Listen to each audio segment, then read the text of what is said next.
قرآن میں جہاں بھی نماز کا تذکرہ ہے فوراً اللہ کی راہ میں خرچ کرنے کا تذکرہ ہے. یہاں علماء بیٹھے ہیں, آپ ان سے پوچھ لیں, کہیں قرآن میں ایسی نماز ہو اور اللہ کی راہ میں خرچ کرنے کا تذکرہ نہ ہو. 2 آیتیں قرآن میں ایسی ہیں کہ نماز اور اللہ کی راہ میں خرچ کرنے کا تذکرہ ہے, لیکن درمیان میں کوئی دوسری آیت ہے, صرف 2 جگہ, خاص حکمت ہے اس میں, ورنہ ہر جگہ نماز کے ساتھ کیا ہے, اللہ کی راہ میں خرچ کرتے رہتے ہیں. تو پیسہ ایک ایسی ایلفی ہے جس سے آپ ٹوٹے ہوئے رشتوں کو جوڑ سکتے ہیں. پیسہ ایک ایسی ایلفی ہے جس سے مخلوق اور خالق کا رشتہ کیا ہو جاتا ہے, جڑ جاتا ہے. تبھی علماء کہتے ہیں کہ انسان سے اگر کوئی گناہ ہو جائے توبہ بھی کرے اور اللہ کی راہ میں صدقہ بھی کرے.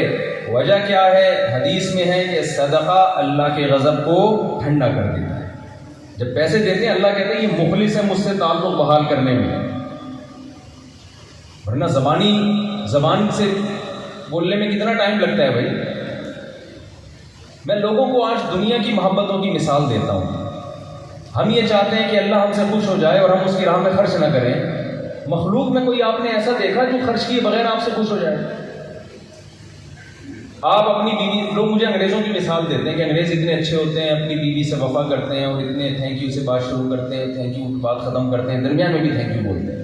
اور ہمارا جب مسلمان مرد گھر میں آتا ہے جیسے چنگیز خان گھر فتح کرنے کے لیے آ رہا ہے, ناک پہ مکھی بٹھا کے آفس سے تھکا ہوا آئے گا, بدتمیزی سے بات کرے گا, چیزیں اٹھا کے پھینکنا شروع کر دے گا. میں ان سے کہتا ہوں یہ تو غلط ہے, ایسا نہیں کرنا چاہیے. لیکن مسلمان اپنے بیوی بچوں پہ اتنا خرچ کرتا ہے, انگریز 5 روپے بھی خرچ کرنے کے لیے تیار نہیں.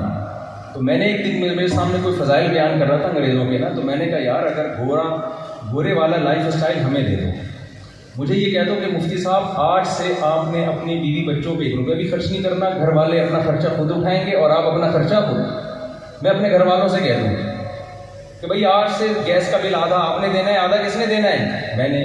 بجلی کا بل آدھا آپ نے دینا ہے, آدھا کس نے دینا ہے, میں نے. بچوں کا خرچہ آدھا. اس کے بدلے میں کیا ہوگا؟ اس کے بدلے میں مسکراتے ہوئے چہرے کے ساتھ گھر میں آؤں گا, مسکراتے ہوئے چہرے کے ساتھ گھر سے نکلوں گا. تو یہاں مسکرانا فری پھوکٹ میں آسان ہے یا نہیں ہے بھائی؟ ایسی جو 100 مسکرانے کے لیے ہم تیار ہیں. میں وہ انگریز اگر 10 دفعہ تھینک یو بولتا ہے, میں 22 دفعہ تھینک یو بولوں گا. ہمارا جو مسلمان مرد ہے عورت کی ساری زندگی کفالت کرتا ہے, ساری زندگی. جب گھر سے باہر جائے گا میسج آئے گا واپسی پہ 6 انڈے لیتے ہوئے آئیے گا.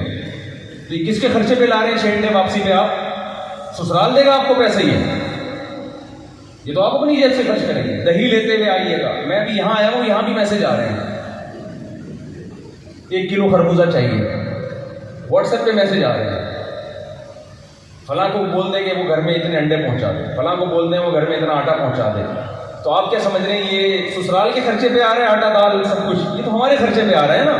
اور پھر یہاں یہ لوگ بھی چندہ مانگ رہے ہیں, یہ لوگ بھی کہتے ہیں کہ پیسے نکالو.